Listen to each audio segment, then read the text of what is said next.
Welcome to the Sport Recognition Podcast. My name's Evan, and I have with me today Megan, Sarah Lynn, Javier, and Cynthia.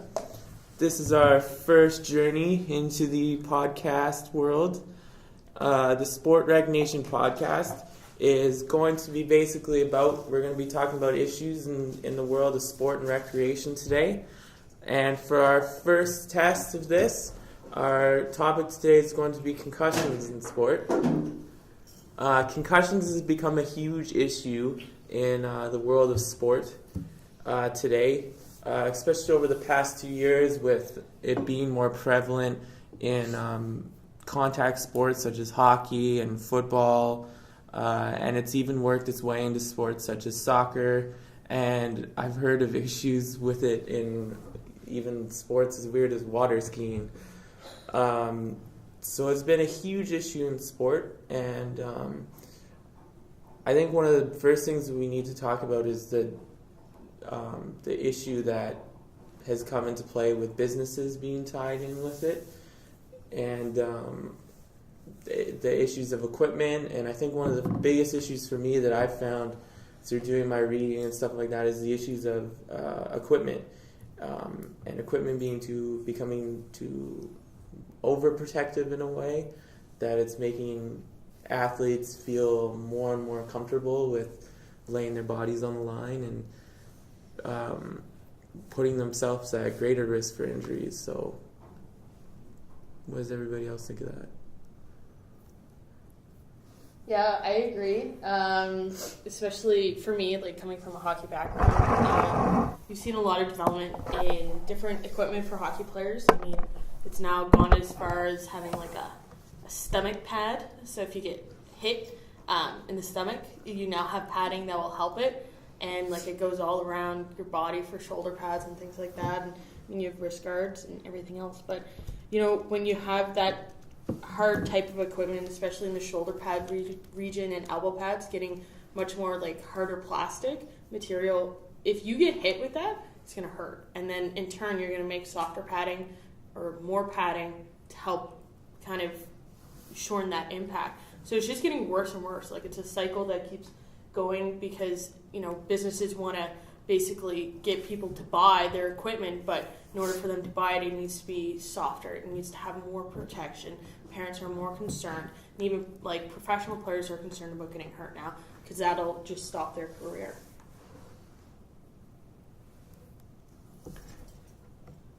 Concussions in sport, it's about, like right now, it's about how it affects business. And I would agree with Cynthia with the fact that that equipment is a big issue here because players are the most valuable asset in every sport, are the center of entertainment and that main attraction for fans, right? Consumers. And their willingness to commit, or even for future generations, it's really important because that would affect the long-term brand equity and brand value of every league. So if these manufacturers of equipment need to adapt to a new setting, that it's like in a sports world that lives under the sphere of concussions, they definitely should and they need to do whatever it takes because they need to protect the assets that are the players.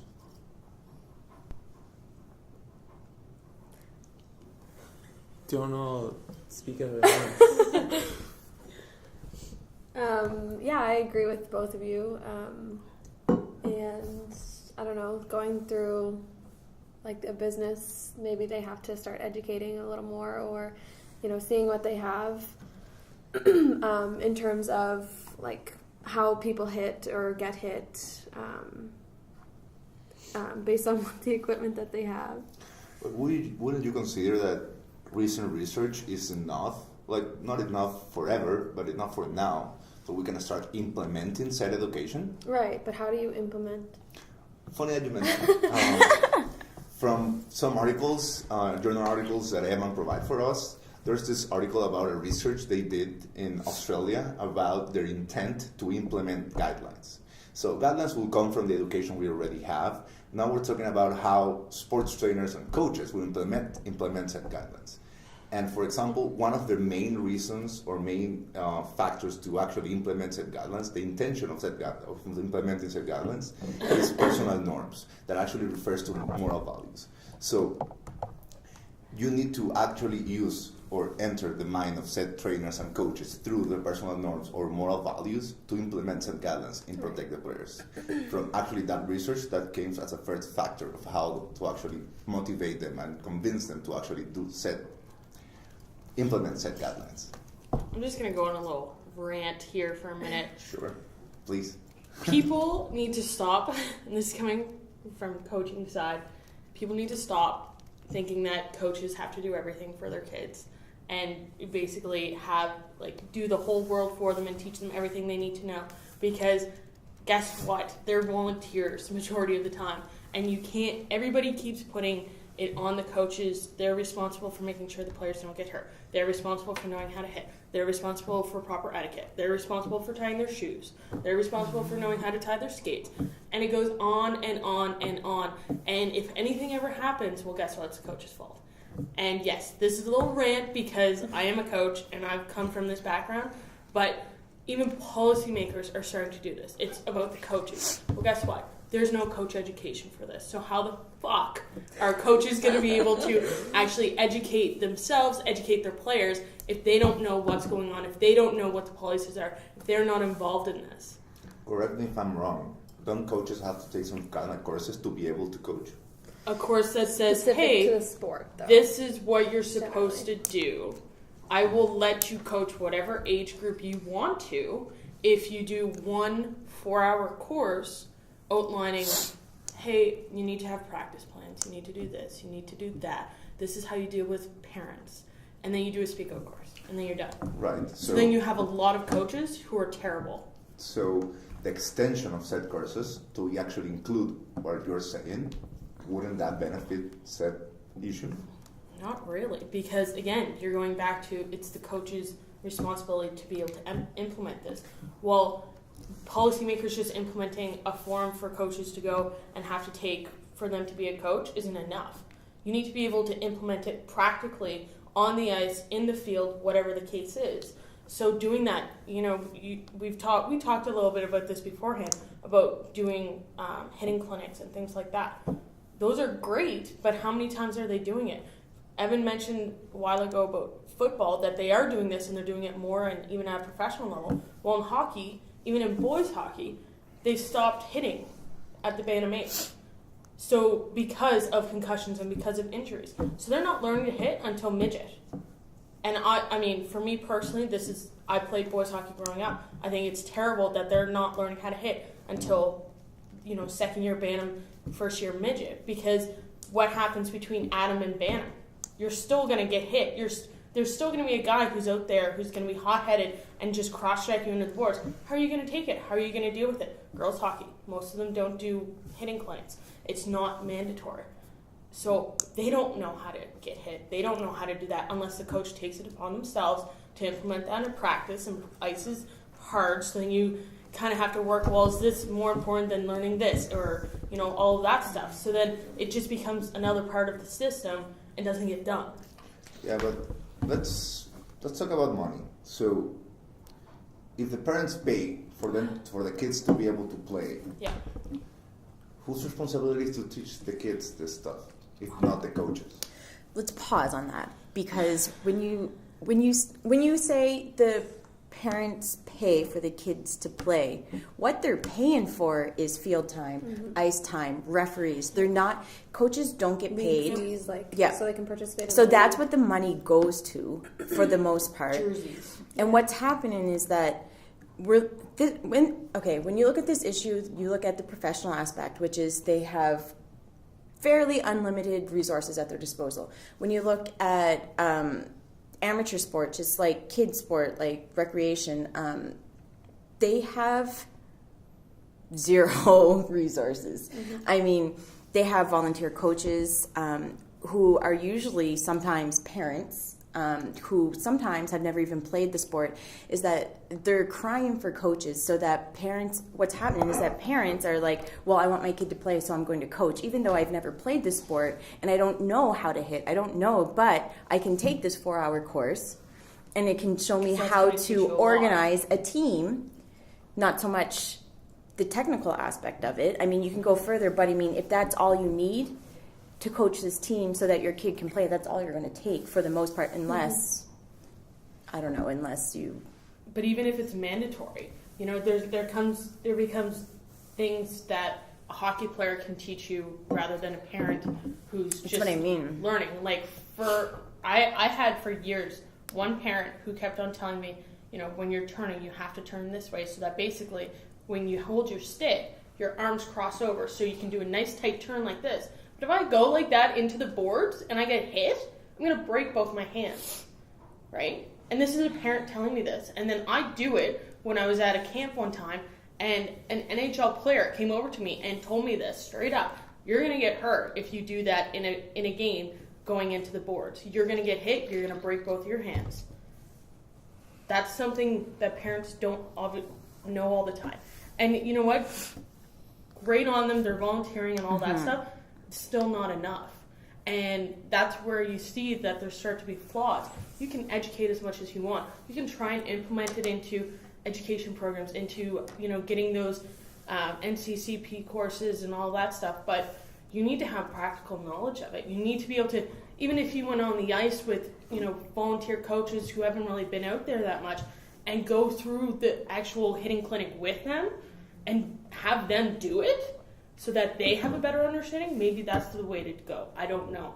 But it's not enough just to have a mandatory course, because it's not teaching them nearly enough information. I would agree it's not enough, and I agree that they don't have enough information to actually solve these kind of technical issues.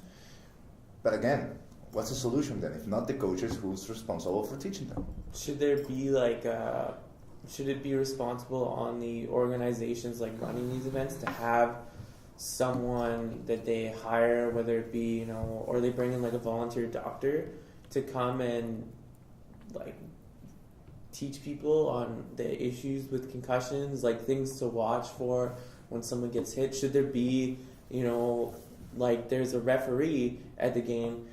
Are we going to start now seeing, you know, a doctor has to be present in every game and has to watch? And if they see a kid get hit, they have to pull him aside, do the concussion test. If the kid's not ready to go back to the game, like, should they be, you know... Yeah.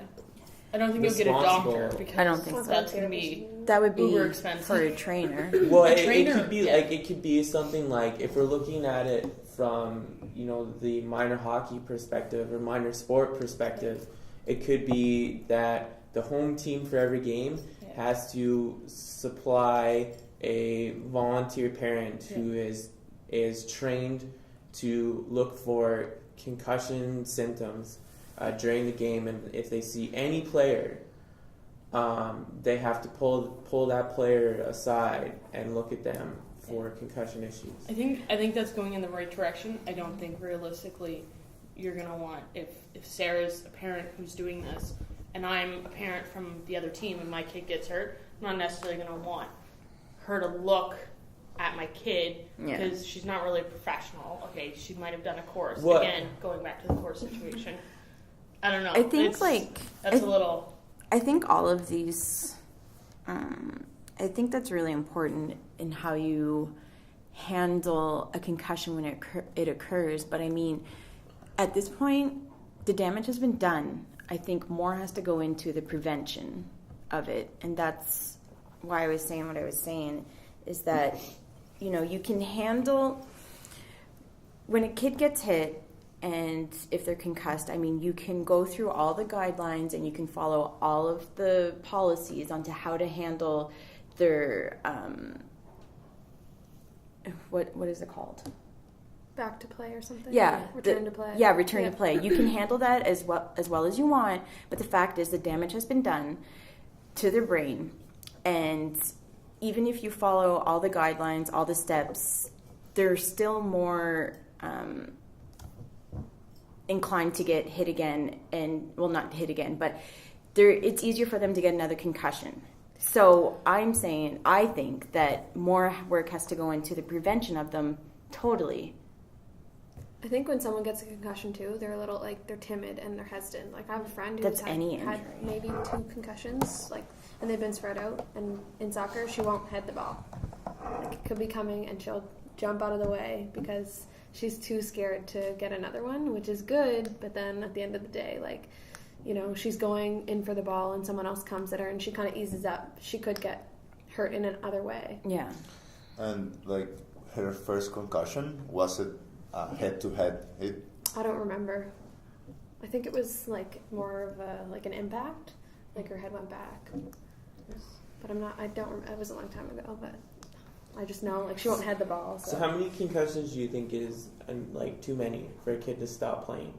Like I've heard and I've read that like 3 is like the maximum, but I think it depends on the severity of and them. the individual, like the circumstances. The willingness to play as well. Like some kids have genuine hunger to actually play, and some are not that much. Yeah, but that doesn't mean that they should play. Yeah. Because maybe they're not saying, hey, I might have a record of 2 concussions, but I could have had 5, right? Like, that comes into that willingness. Keyword should. Like, right? I agree with you. Yeah.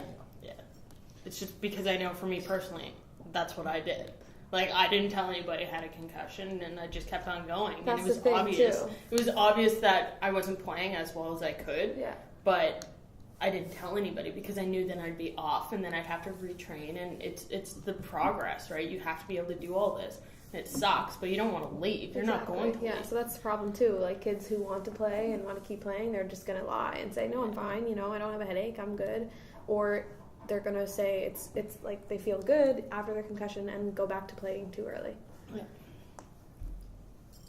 Yeah, I think I don't know if you guys saw the documentary Head Games. No, I watched that a bit.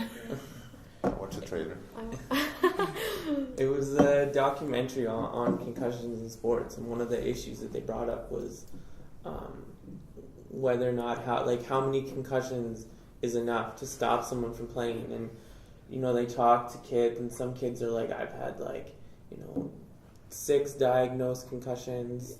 Some professional athletes were giving out ridiculous numbers of how many concussions they think they might have had, and like. To me, like, should there be, you know, by all sports, like a set amount of, like, or like, It's a way to put their foot down to say, like, you need to stop playing. Like, I know it kind of takes the fun out of it with these kids, and like Javier mentioned, you know, kids have a desire to play these sports, but you're putting their like physical health on the line. They're like livelihood. Mental health. These kids are, you know, I think there was in that documentary and in another one I watched it was called League of Denial. There was a kid, I think he was like 16 years old. He was in high school, and he committed suicide. He was 19, wasn't he? Yeah, he was 19. Sorry. And they did a autopsy on his brain, and they found chronic traumatic encephalitis, which is the CTE. disease that they're finding, CTE, that's directly related to concussions in sport, and it's brain damage. And that kid's 19 playing football. Like, Just one interesting comment about that scenario is that kid didn't have any concussions. He had mini concussions. I don't know if you call it mini concussion or small concussions or sub it's like a concussions. level 1. Yeah, it's there's not a really hard hit. It's just like 1,000 small hits that can create the same issue like what Mike Webster had. You know, so.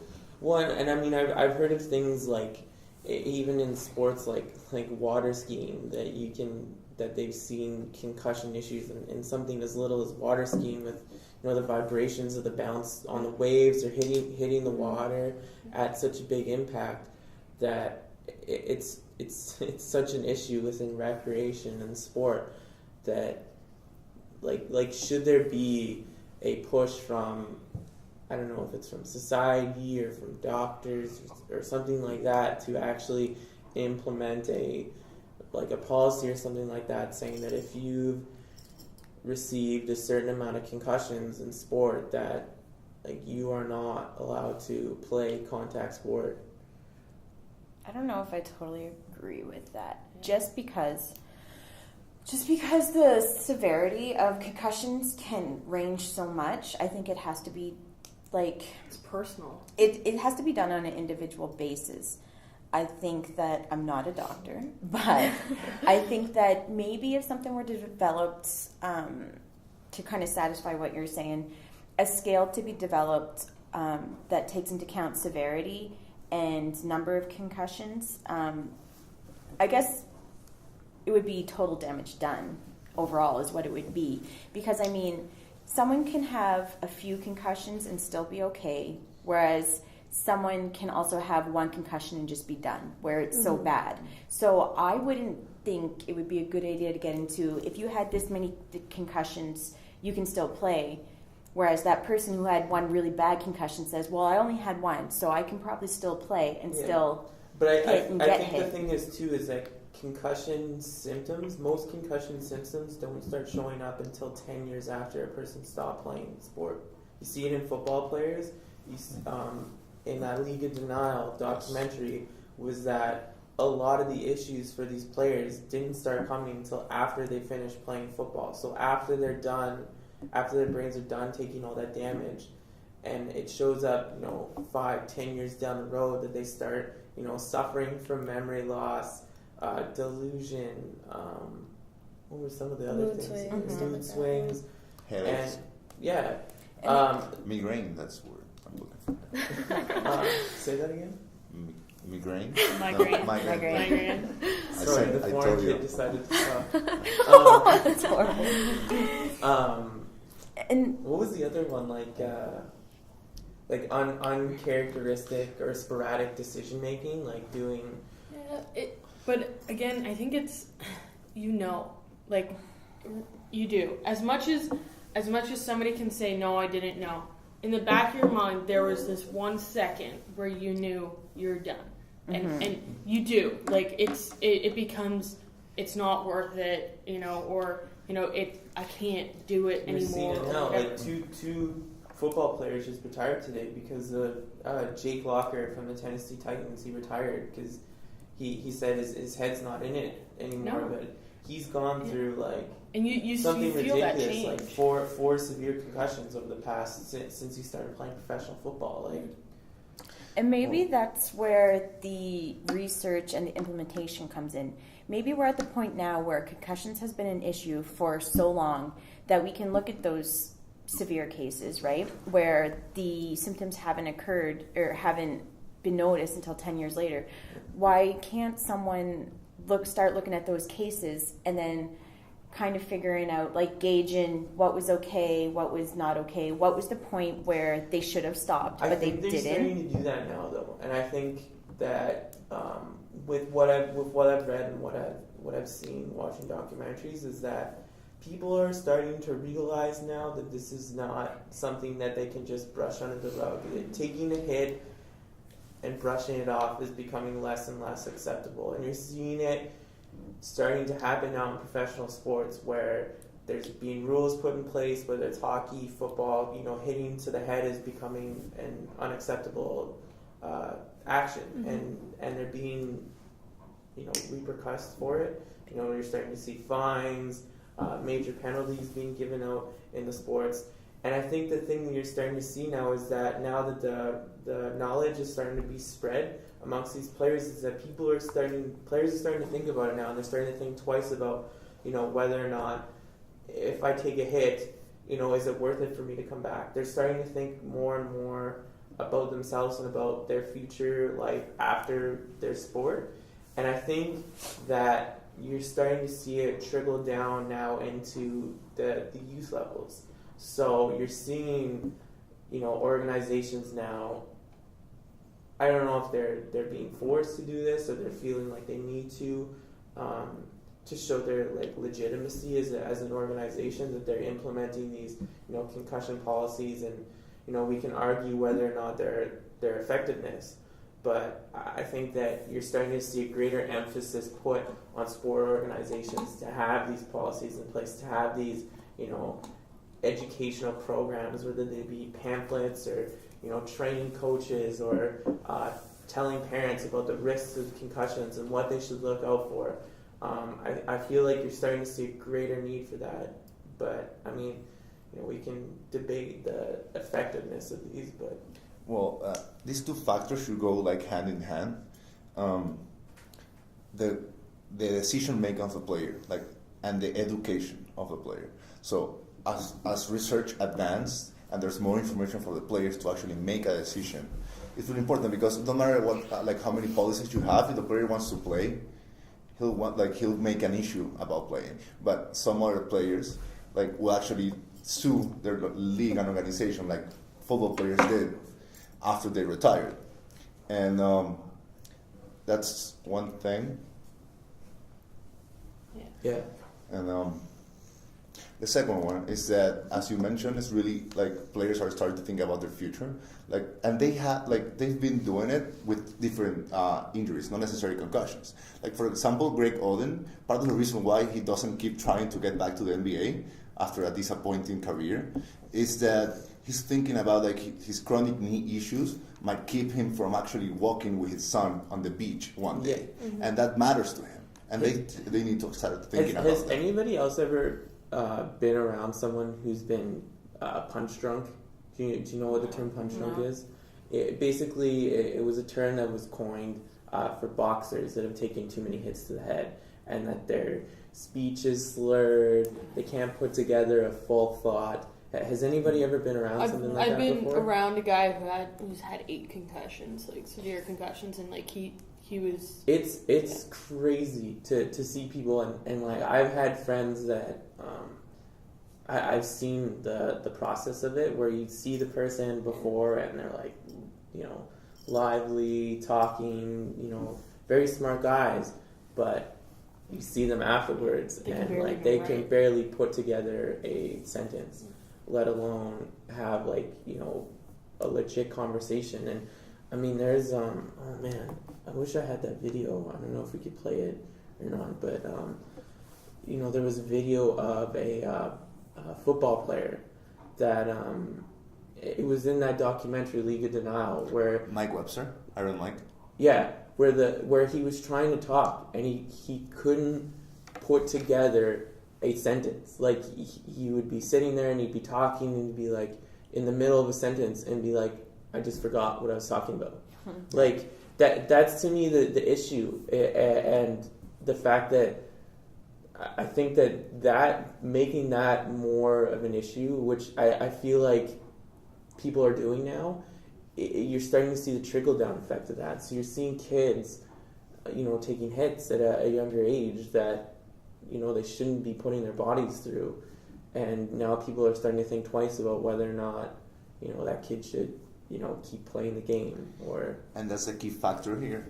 They need to actually start thinking and considering and analyzing this issue, because if they keep compromising the future players, or registrations and youth leagues and numbers in general, they can compromise the long-term brand value and brand equity of the league, and that's not business efficient. That's not business smart. That's not smart business. So I had a kid who I coached in Windsor, Ontario, and she just messaged me a couple weeks ago, and she said she was going to stop competitive hockey because she's had so many concussions, and she's 14 years old. It's ridiculous. And she's had probably 3. I'd say at least 3 severe ones. And I mean, for a kid that young to be saying that, she can't play anymore because of concussions, it's kind of ridiculous. But I mean, I also think this kind of comes into 2 weeks ago for us. We were playing a game against St. John, and they were dirty, and we had 2 of our players get cross-checked from behind by the same person. And this is where I do think coaches do have the responsibility to, control their players. It was the coach's daughter. We actually talked to him after the game, and we were like, your daughter keeps on doing dirty things to our players, slashing, hitting, cross-checking, all that stuff. And he's like, no, it was stick on stick. but where was the rest of her body? What was she doing with her hands? What was she doing with her body? What was she doing with her hips? Like, you can hurt somebody, severely hurt somebody, without using your stick or without using your hands or whatever the case is. You know, you just need to be in the wrong position. And if coaches aren't understanding that aspect of the game, and they're not going to control their players, and he has quite a few dirty players and he doesn't control them, and I've said this the whole season, he does not control his players because they shouldn't be on the ice if they're intentionally going out to hurt players.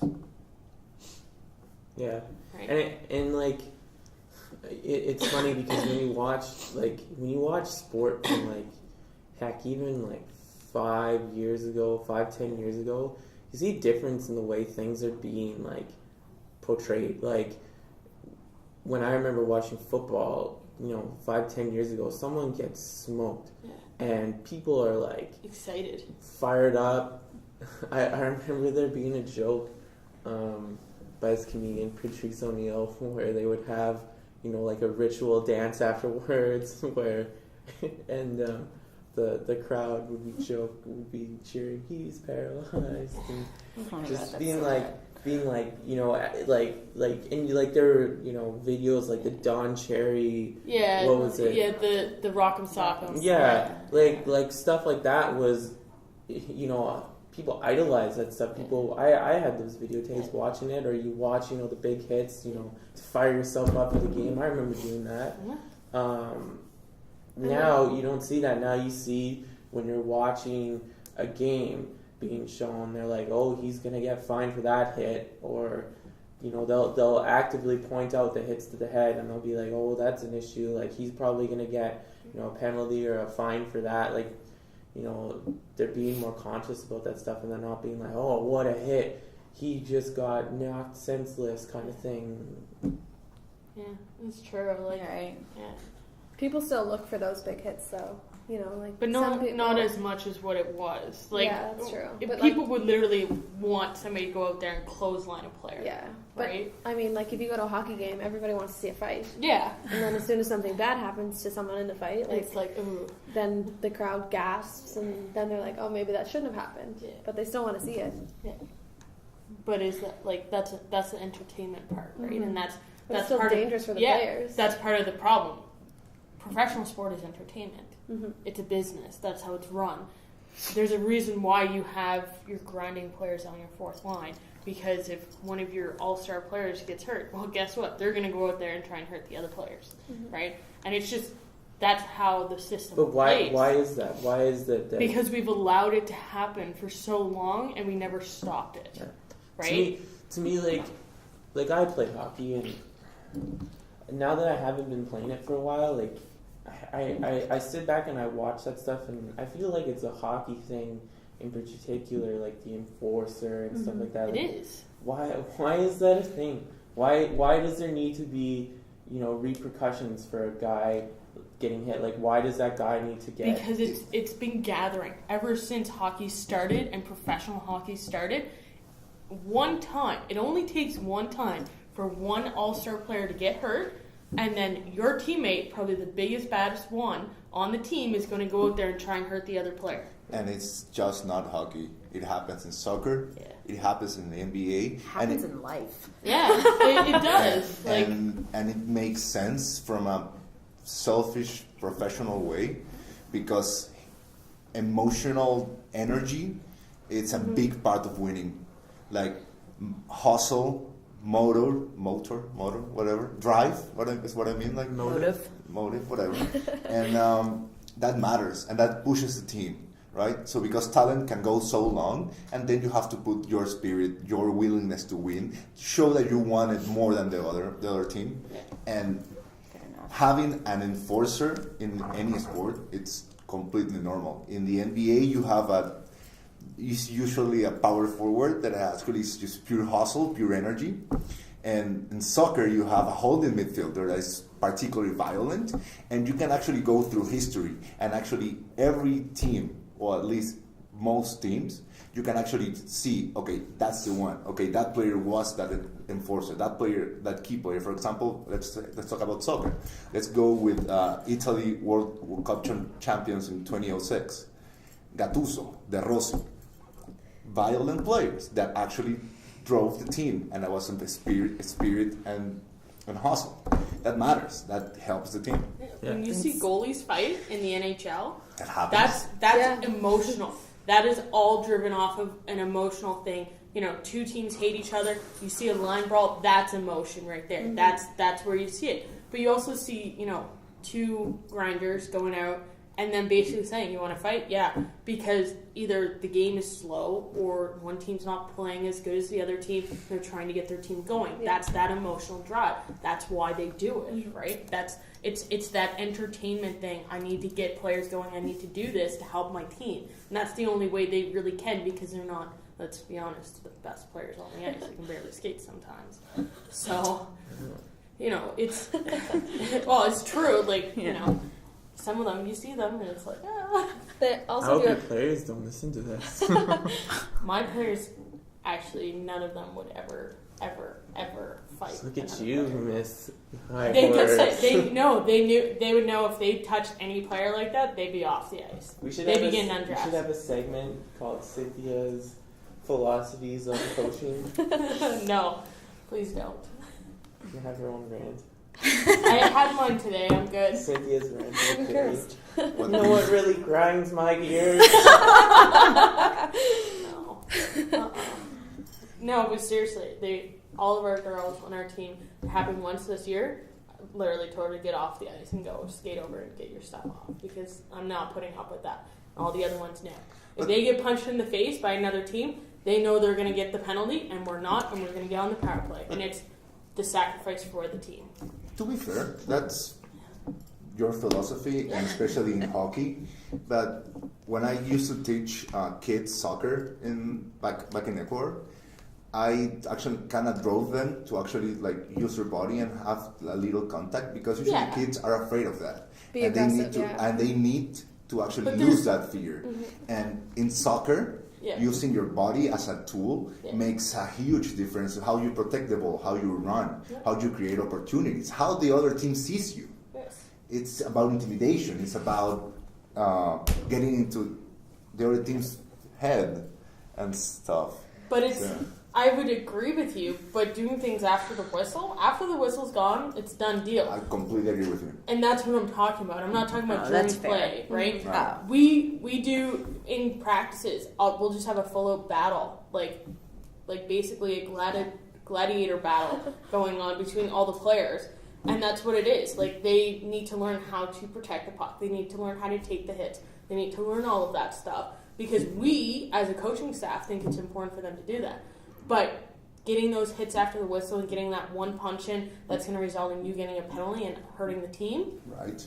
Like a red card in soccer. Yes. I so completely agree Then with why you. would we allow that? And why would we allow a dirty hit to happen if it's, again, going to hurt the team? If you can take it, and if you get hit and you don't retaliate, you're benefiting the team. And the girls understand that. They understand if I can walk away from this. I had one girl, and I was so proud of her. She used to get into a bit of, a tough in front of the net. And one time she got hit right in the head, and she looked at the girl and skated right away. Girl got the penalty because the ref saw it. Done deal. We get on the power play. We score the goal. That's how it works. That's how they understand it. That's the discipline, right? That's showing that they She gets see. it. Yeah, they see when enough's enough, right? And other teams don't. And that's when you see the injuries happening and that kind of stuff, because there isn't discipline in that area. Actually, during our training, we have this saying, like I taught the kids, this saying, like, what happens in the field stays in the field, because eventually, like, you're going to get hit, there's going to be some dirty shots, like, it happens during the game, and, like, there's a referee, that's why that we have the referee, but I don't need, like, struggles or problems or conflicts in my team during training or stuff. So, especially with kids, because like they hold grudges and they have like tantrums and stuff like that. So it's different. Like, as I always say, like I rather coach like adults, because I rather handle egos than tantrums. It's a whole different. So I'd rather not handle the egos. That's mine. It's pure manipulation. It's still mind games. Yeah, but why do you play mind games with an adult? Why do you There's- need to handle tantrums? It's Because they're children and they're still maturing. That might be a adults bit have off egos. topic. I don't know. It's like choose your own poison. Yeah. What? I don't know. I just- Maybe we're getting a bit off concussions now. Yeah. Yeah. Right. Let's go back to That's what concussion. the podcast is for, though. Yeah, a conversation. Next week's topic. Yeah. Tantrums versus egos. Yeah. I'm not learning about that. So, back on concussions. I think one of the things now that we're kind of coming towards the end of this is looking at like what can we do to what can we do, as society to start solving these issues. I know we kind of brought up some solutions here, but like what can be done to start changing that mindset, getting rid of these enforcers, getting rid of these tough guys and stuff, and just play the sport, What or if is it's that part of the sport? yeah. I would say that getting rid of it, it's kind of extreme. You need to control it. You Okay. need to actually make Then it how? safe. You're already seeing it kind of like the enforcer kind of being, swept under the rug a little bit, and especially in the NHL. I mean, like a You lot get of those those players have been situations. sent And- down or have not been signed to contracts because the teams feel that they don't need as many or don't need them And it's, at all or it's whatever. become a skilled Yeah. game now. Like you see a lot more skill happening. You see, like Yeah. what's his name, that Bufflin guy who used to be an enforcer, Yeah. and now he's come out and he's been, he's not the changed fastest his skater. game. He Yeah. changed his game. He can stick handle. He can shoot. He's getting those goals. He's getting Right. those assists. You see that, and that's where you're starting to see the change. But you're not going to find one solution in one day kind of thing. It's a gradual process. Yeah, and he's still there on Yeah. the team. Like Yeah. he's still there to, patrol, enforce, Yes. whatever. But he's there for other reasons as well. Funny thing, it happens in every sport. Yeah. We're seeing that violent holding midfielder kind of like losing, and we're starting seeing skilled holding midfielders that kind of organize the game. Right. And in the NBA, we're losing that like hustle power forward, and now we're seeing more stretch force. So that have different skills. So yeah, it's happening in every sport. It's just, again, it's not going to be a one-time solution. This is it. This is the only thing we can do. Yeah.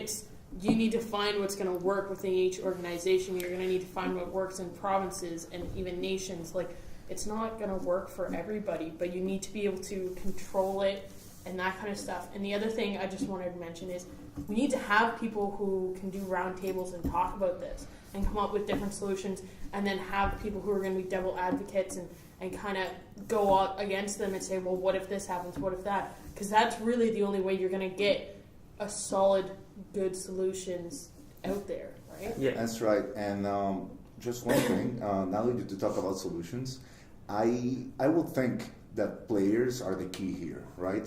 Either how you engage the players might be in discussion, but for example, I don't know what's the exact translation of this saying, but for example, we have this saying like the rugby versus soccer, that rugby is a thug sport played by gentlemen, and soccer is a gentleman sport played by thugs. I've heard that before. Yeah. I've heard So that too. meaning that actually soccer players are cheap and they make a sport that shouldn't be dangerous, whereas rugby players that play a dangerous sport, Yeah. they're gentlemen and they actually You're a respect gentlewoman, Sarah. they're fair and they respect the rules. That's Yeah. why you like. Well, this goes Rugby's back. actually really big on that, though. Yeah. Well, you like the tackling. Like there's specific ways. If you don't tackle correctly, then you get penalties or whatever. I'm not really familiar with rugby, but maybe that should be implemented in other things. Like I know there's fines and suspensions for illegal hits or red cards for pushing, punching, whatever. But I mean, rugby is a prime example because they actually do it and they have the least amount of equipment. And I was just going to say, they don't have any equipment. Exactly. They see that. So again, you go back to the whole issue. You put more padding on. Should we be putting more padding on? Would it be more benefit to not having as much padding back in the 80s and 90s than it is today? It's hard. Would Well, I everybody think- be a little more, hey, wait, I think I'm not with gonna hit rugby, you that way. in rugby, everyone wants to see huge hits, and it's I don't know. In hindsight, I wish I had looked up the facts now of like comparing. Number of hits in a rugby game versus number of hits in, say, a hockey game, and then number of injuries, concussions. Yeah. Because, I mean, every play in rugby, there's several hits. In hockey, you can have a play without any hits. Yeah, exactly. So, I mean, I don't know about that one, but okay. Well, in some games you can. Yeah. Well, I mean, like there's certain teams, if they have the puck, they're not going to be out there hitting other people. Like, I remember last year, I think it was, I read this thing on Chicago, and they had the least amount of hits in the league, but because they had the best overall possession. Yeah. What's the point of going out and hitting someone if your team has the puck? That's defending with the ball. It happens in soccer as well. Yeah. So it's... Yeah, and it's funny that you mentioned, for example, Barca is a prime example of actually possession style play. Mm-hmm. And their holding midfielder is a player that is fairly known for being a princess. Like, he's not violent at all. He doesn't hit anybody. He's always diving. He's always doing theater. He's always trying to make other people like get a red card from nothing. That Sergio Busquets, I mentioned him by name, Sergio Busquets, and yeah, like it's true. Like, if you defend with the ball, why are you hitting? Like, that's not. And I think like in the past, like those players were kind of like looked down upon for playing like that. They weren't playing tough. Sissies. Yeah. Right. Yeah. Yeah. I think all around sports are changing.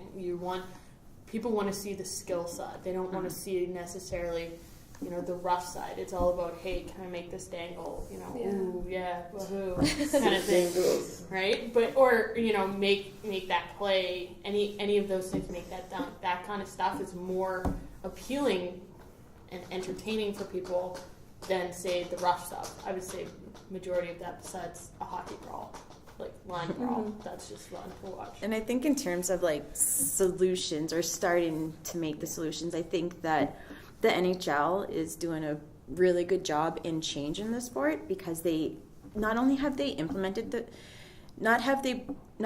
put the policy in place, but they're actually following up on it, and they're following the policy so that players are getting suspensions or fines, and they're deterrents to actually do those kinds of hits. And I think not playing the blame game, but I think professional sports had a big part in getting us to where we're at now, where we need to kind of backpedal on our actions. And I think that, they've recognized that, and so they're doing the opposite, whereas they've kind of got us here because, the kids are going to look up to professional players and they want to mirror how they play. So they're recognizing that, and I really think that they're doing a good job of kind of trying to reverse that, and they're using their role as, professional players and being in the eyes of all these kids looking up to them, that they're starting to try and fix, I don't want to say what they've done, but what they've kind of started, I guess. Yeah. No, I'd agree. I'd agree with that. It's just, it's unfortunate because you go back to, like, we're just going to do it and not think about how things are going to be affected by doing this. And I feel like it's not just in concussions. We're doing this in all kinds of different things in life. And we just don't look, or we don't want to look at what this could affect or what this could do globally to other things. And now we're at a point where, there's a lot of kids who are getting hurt. There's a lot of adults who are getting hurt. There's suicides. There's depression. There's a lot of things going on because of concussions that could have kind of not have happened if we went a different way, right? So it's kind of, I don't know, sucky. But, yeah. Cool. Well, we're coming to the end of our podcast today, and one of the things that we wanted to do for a segment is just kind of go over anything that you guys want to plug from the week, any current events that you guys have seen in the world of sport that you guys wanted to talk about. I don't have cable. And I don't. Yeah. Student life. Student life and moving life, I have yet to really really been Cynthia's moving to Newfoundland, Yeah. so Thanks for telling everybody where I'm going to be. I appreciate it. she's going to be living at I don't know what your address is. You're not going to give me the address. Her phone number. Yeah, is she's blah, moving blah, to blah. Avenida del Ejército 300 y Luque. Yeah, We're that's all where I'm our living. Ecuadorian friends. Yeah. Go to the beach. That's my plan. Shouts out to all the football fans out there for last night's interesting night with free agency opening. As a Saints fan, my heart's broken because we traded Jimmy Graham, so I'm kind of in a bad mood today. And good luck to the Varsity Reds hockey team this weekend as they head to Halifax for the CIS National Championships. Hopefully they can bring home another national championship for the Varsity Reds this weekend, or this week, and hopefully we have something to celebrate about next week. But now I'd just like to thank everybody for listening, and we'll hope to see everybody next week when we talk about another topic in sport. Peace. What?